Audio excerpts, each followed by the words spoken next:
अस्सलामुअलैकुम, मैं हूं सज्जाद अली टेकपीडिया से। दोस्तों, सबसे पहले तो मैं आप लोगों के साथ एक माजरत करना चाहता हूं। आई एम रियली सॉरी कि आप लोग मुझे पिछली कुछ वीडियोस से एक ही शर्ट में देख रहे हैं। बेसिकली ये सारी वीडियोस जो हैं वो मैंने एक ही दिन में शूट की हैं, तो जैसे जैसे मैंने एडिट की हैं वैसे ही मैं साथ के साथ अपलोड करता रहा हूं। So back to the video. आज जो मैं आप लोगों के साथ वीडियो शेयर करने वाला हूं, जो मैं आप लोगों के साथ बात डिस्कस करने वाला हूं, वो इस बारे में है कि जब आप सीसीटीवी कैमरास का सेटअप इंस्टॉल करने जाते हैं तो आपको किन किन बातों का ख्याल रखना चाहिए। बेसिकली हर कस्टमर की जो रिक्वायरमेंट होती है वो डिफरेंट होती है। ऑफिस के लिए अलग सेटअप लगता है, घरों में अलग सेटअप लगता है, और जो फैक्ट्रीज हैं वहां पर बिल्कुल एंटायरली डिफरेंट सीसीटीवी सेटअप लगता है। तो आज मैं आप लोगों के साथ ईच एंड एवरीथिंग को शेयर करूंगा। अगर फिर भी कोई क्वेश्चन बाकी रह जाता है तो वो आप लोगों ने कमेंट सेक्शन में ज़रूर मुझसे पूछना है। तो ये भी हो सकता है कि मैं आपको बिल्कुल इंस्टेंटली जवाब दे दूं, या उसके लिए मुझे शायद कोई डेडिकेटेड ही वीडियोस बनाना पड़ जाए, तो वो भी मैं आप लोगों के साथ शेयर कर दूंगा। सीसीटीवी कैमरा के लिए जो सबसे पहली रिक्वायरमेंट होती है, जो सबसे पहली चीज़ आपको देखनी चाहिए, वो कैमरा इटसेल्फ होता है। ओपन इन्वायरमेंट के लिए कैमरा बिल्कुल ही अलग लगता है, और क्लोज इन्वायरमेंट के लिए जैसे कि ऑफिस हो गए, रूम हो गए, उसके लिए कैमरा बिल्कुल ही एंटायरली डिफरेंट लगता है। दो कैमरास मैं आप लोगों के सामने अनबॉक्स कर चुका हूं। उनकी रिक्वायरमेंट भी अलग है, दोनों की प्राइसेस ही अलग है, और दोनों डिफरेंट लोकेशन के लिए बने हुए हैं। और वो दोनों जो है, जो मैंने अनबॉक्स किया है, उन दोनों का रेजोल्यूशन 2 मेगापिक्सल है।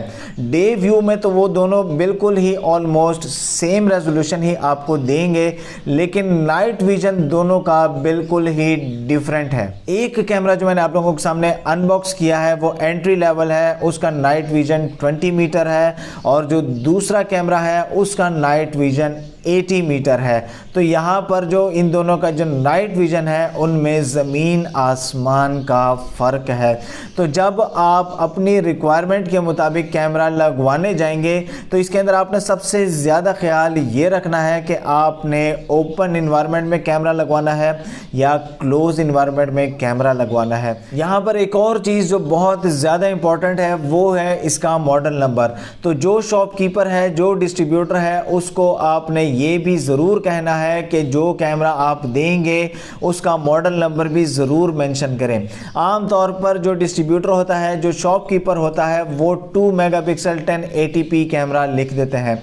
ये मैं आप लोगों को बता दूं कि ये कोई स्पेसिफिकेशन नहीं है। मेन जो चीज़ है वो है इसका मॉडल नंबर। तो इस बात का आपने बहुत ज़्यादा ख्याल करना है। दूसरी जो सेकंड इम्पॉर्टेंट चीज़ आती है वो है इसका DVR।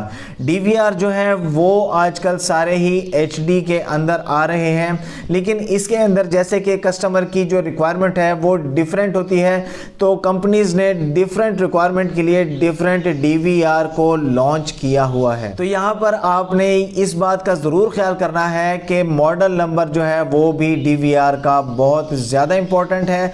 कोटेशन लेते वक्त आपने मॉडल नंबर भी जरूर मेंशन करवाना है। तीसरे नंबर पर हार्ड ड्राइव आती है। इसके अंदर न्यू हार्ड ड्राइव्स भी आ जाती हैं और यूज्ड हार्ड ड्राइव्स भी आ जाती हैं। ऑब्वियसली इनकी प्राइसेस में बहुत ज़्यादा फ़र्क होता है, लेकिन रिकमेंडेड ये है कि आप न्यू हार्ड ड्राइव ही लगवाएं, क्योंकि जो न्यू हार्ड ड्राइव होती है उसका लाइफ स्पैन बहुत ज़्यादा होता है। यूज्ड हार्ड ड्राइव जब भी आप लेंगे तो वो कम अज़ कम भी 5 से 7 साल तक पुरानी होती है। कैपेसिटी के लिहाज से भी इसकी बहुत ज़्यादा वैरायटी अवेलेबल है, क्योंकि जो कस्टमर की रिक्वायरमेंट है रिकॉर्डिंग के लिहाज से वो भी डिफरेंट होती है। कुछ लोगों को 2 दिनों की रिकॉर्डिंग चाहिए होती है, कुछ को 1 वीक की चाहिए होती है, किसी को 2 वीक्स की चाहिए होती है, और किसी को 1 मंथ की चाहिए होती है। इवन के जो बैंकिंग सेक्टर है उनको 3 मंथ्स की भी रिकॉर्डिंग चाहिए होती है। तो इसी लिहाज से डिफरेंट कैपेसिटी की हार्ड ड्राइव्स अवेलेबल होती है। मैं आपको एक इम्पॉर्टेंट बात ये भी बताता चलूँ कि यहाँ पर जो न्यू हार्ड ड्राइव्स हैं वो 1 टेराबाइट से स्टार्ट होती हैं। इससे छोटी जितनी भी हार्ड ड्राइव्स होती हैं 500 GB हो गई, 300 GB हो गई, 250 GB हो गई, वो सब के सब यूज्ड हार्ड ड्राइव्स आती हैं। यहाँ पर एक बात का आपने बहुत ज़्यादा ख्याल करना है, क्योंकि जो डिस्ट्रीब्यूटर होते हैं, जो शॉपकीपर्स होते हैं, वो कोटेशन के अंदर हार्ड ड्राइव्स की कैपेसिटी के साथ ये मेंशन कर देते हैं कि इस हार्ड ड्राइव की हम 10 मंथ्स की वारंटी देंगे। यहाँ पर इस बात का ये मतलब बिल्कुल भी नहीं है कि शॉपकीपर या डिस्ट्रीब्यूटर आपको बिल्कुल pin pack new hard drive देगा।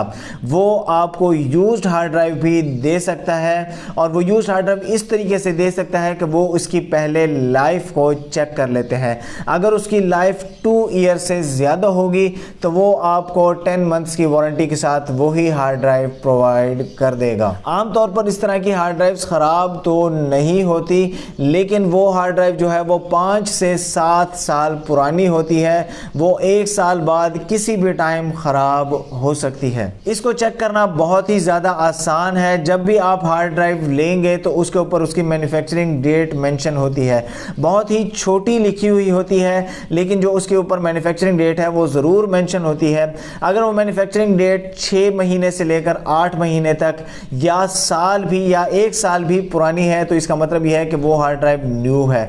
लेकिन अगर जो उसकी हार्ड ड्राइव है वो 5 साल से ज़्यादा का टाइम आपको बता रही है तो इसका मतलब यह है कि वो यूज्ड हार्ड ड्राइव है। अब मैं आप लोगों के साथ CCTV की एक्सेसरीज को शेयर करता हूं, उनको डिस्कस करता हूं। उसके अंदर सबसे पहले मैं आप लोगों के साथ डिस्कस करता हूं इस अडॉप्टर को। ये बेसिकली 12 वोल्ट का अडॉप्टर है जो कि कैमरा को पावर करने के लिए इस्तेमाल होता है। ये आमतौर पर एक कैमरा के साथ एक ही अडॉप्टर लगता है, लेकिन अगर ऐसी लोकेशन कोई सेट हो जाती है कि जिसके अंदर 2 कैमरास एक साथ लगते हैं तो DC लीड के ज़रिए एक अडॉप्टर के ज़रिए 2 कैमरा को भी पावर ऑन कर सकते हैं। लेकिन उसमें नाइट विजन के अंदर कोई ना कोई प्रॉब्लम आ सकती है। लेकिन रिकमेंडेड यही है कि एक अडॉप्टर के साथ आपने एक कैमरा को ही चलाना है। जो सर्विस प्रोवाइडर होते हैं वो आम तौर पर बड़ा अडॉप्टर इस्तेमाल करते हैं ताकि वो एक ही अडॉप्टर के ज़रिए 4-5 कैमरास को या 10 कैमरास को पावर ऑन कर लें। वो आमतौर पर होता ऐसा है कि जब एक ही लाइन में काफ़ी सारे कैमरास इंस्टॉल हो रहे हों तो आमतौर पर पीछे एक बड़ी पावर सप्लाई लगा दी जाती है जिसके ज़रिए 8-10 कैमरास को पावर ऑन कर लिया जाता है। तो ये भी एक बेहतर तरीका है। ये है BNC, इसके ज़रिए हम कैमरा को DVR के साथ कनेक्ट कर सकते हैं। जी ये रहा हमारे पास कैमरा, ये रही हमारी BNC। इसके ज़रिए हम इस तरीके से इसको हमने प्लग इन कर लिया। ये बिल्कुल टाइट हो गई है। इसको ज़्यादा सेफ्टी मेजर के लिए प्रॉपर इसको टेप कर दिया जाता है, क्योंकि ये कैमरास आउटडोर लगते हैं ताकि बारिश से बचने के लिए शॉर्टेज ना हो। तो इसको इस तरीके से हम लगा सकते हैं। इसको हम दूसरी तरफ से बिल्कुल इसी तरीके से ही हम DVR के साथ कनेक्ट कर सकते हैं। वो भी मैं आपको शो कर देता हूँ। ये रहा DVR। हम इसको किसी भी BNC पोर्ट के साथ हम इसको कनेक्ट कर सकते हैं। ये बिल्कुल ऐसे कनेक्ट हो गया।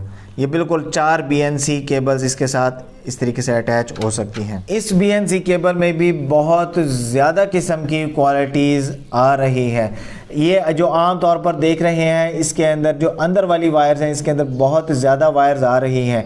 अगर इसमें कोई एक आधी वायर कोई टूट भी जाती है तो आपके डिस्प्ले में कोई फ़र्क नहीं आने वाला। इसमें जो सस्ती केबल्स जो आ रही हैं वो आम तौर पर उसके अंदर एक ही थोड़ी सी मोटी वायर होती है। वो अगर टूट जाए तो आपके कैमरा का जो डिस्प्ले है वो बिल्कुल ख़त्म हो सकता है। तो ये वाली जो वायर है जो मैं आपको शो कर रहा हूँ ये रिकमेंडेड है। ये रहा पावर बॉक्स। इसको वाटरप्रूफ बॉक्स भी कह सकते हैं, इसको पावर बॉक्स भी कहते हैं। ये आमतौर पर कैमरा के बिल्कुल करीब इंस्टॉल होता है। इसके अंदर हम ये एक अडॉप्टर रखते हैं और हम ये BNC जो है वो हम इसके अंदर रखते हैं। वो ये आमतौर पर हम इसलिए इस्तेमाल करते हैं क्योंकि ये आउटडोर यूज़ होता है।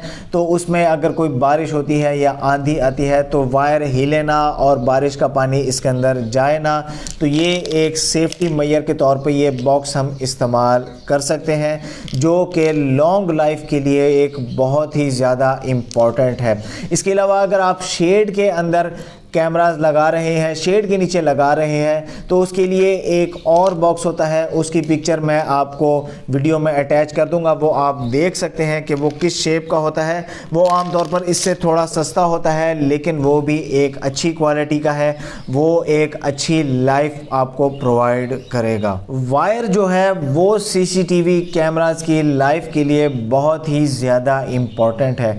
अगर आपने कोई लो क्वालिटी के वायर लगा दी है तो वो आप आम तौर पर उस टाइम तो कुछ पैसे बचा लेंगे, लेकिन 1 साल बाद या 2 साल के बाद, क्योंकि वो आउटडोर वायर यूज़ हो रही होती है, तो वो ख़राब हो जाती है।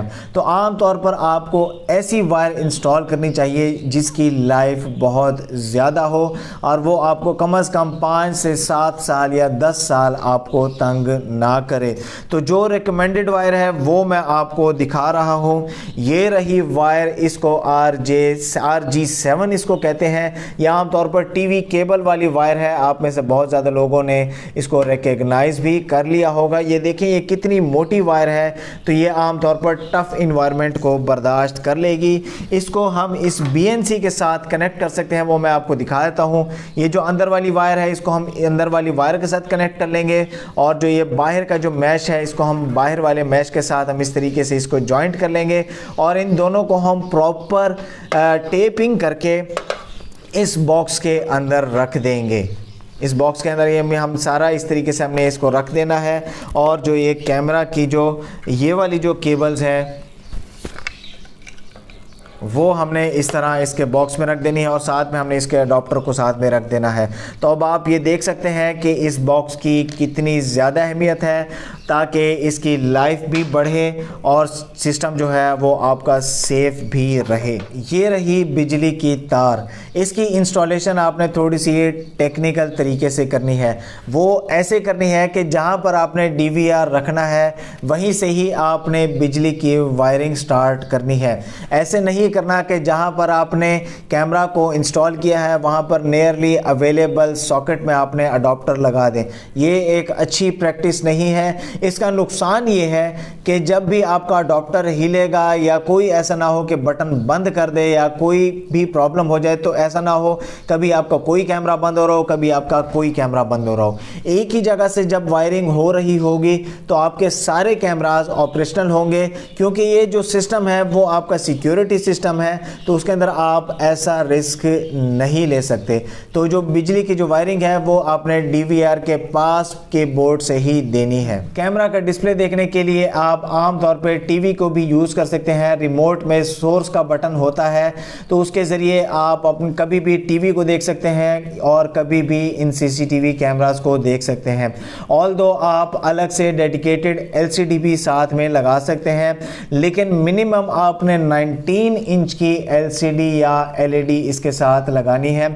और अगर आप 4K रेजोल्यूशन वाले कैमरास इंस्टॉल कर रहे हैं तो आपको कम से कम भी 23 इंच की LCD LED को इंस्टॉल करना होगा, ताकि आपको प्रॉपर अच्छा रेजोल्यूशन देखने को मिले। तो जब आपने CCTV कैमरास को इंस्टॉल कर लिया तो अब इसकी ऑनलाइन कॉन्फ़िगरेशन भी बहुत ज़्यादा ज़रूरी है, ताकि आप अपने CCTV कैमरास के ज़रिए अपने घर को, ऑफिस को, फैक्ट्री को, दुनिया की किसी भी जगह से प्रॉपर तरीके से देख सकें। आजकल आम तौर पर इंटरनेट हर घर में अवेलेबल है। अगर आपके घर इंटरनेट अवेलेबल नहीं है और इसको आप ऑनलाइन करवाना चाहते हैं तो आपको घर में इंटरनेट लगवाना बहुत ही ज़्यादा ज़रूरी है। तो उसके लिए आपको DVR को राउटर के साथ कनेक्ट करना होगा और एप्लीकेशन के ज़रिए आप इसको ऑनलाइन कर सकते हैं। मोबाइल के अंदर भी एप्लीकेशन के ज़रिए इसको ऑनलाइन कर सकते हैं। दोनों की आपस में कॉन्फ़िगरेशन होगी, DVR की और मोबाइल की। उसके लिए मैं आपके सामने एक अलग से डेडिकेटेड वीडियो बना लूँगा। ये ऑलरेडी वीडियो बहुत ही ज़्यादा लंबी हो गई है, तो जस्ट मैंने आपको ये बताना था कि इन चीज़ों की बहुत ज़्यादा ज़रूरत होती है। जी, तो ये थी सीसीटीवी के एक फुल फ्लैज कम्प्रिहेंसिव गाइडलाइन। लेकिन अगर आपने इसके अलावा फिर भी कोई और क्वेश्चन पूछना है तो आप मुझसे वो कमेंट सेक्शन में पूछ सकते हैं, मैं आपको कमेंट में ही रिप्लाई कर दूंगा, या अगर कोई ज़रूरत पेश आई तो मैं अलग से डेडिकेटेड वीडियो भी आप लोगों के साथ शेयर कर दूंगा। उम्मीद है ये वीडियो आप लोगों को पसंद आई होगी। इस वीडियो को लाइक करना, शेयर करना ना भूलिएगा। अगर आपने मेरे चैनल को अभी तक सब्सक्राइब नहीं किया तो सब्सक्राइब कर लें, साथ में बेल आइकन को भी ज़रूर प्रेस करें ताकि आपको मेरी आने वाली लेटेस्ट वीडियोस मिलती रहें। फिलहाल के लिए इतना ही। अल्लाह हाफिज़।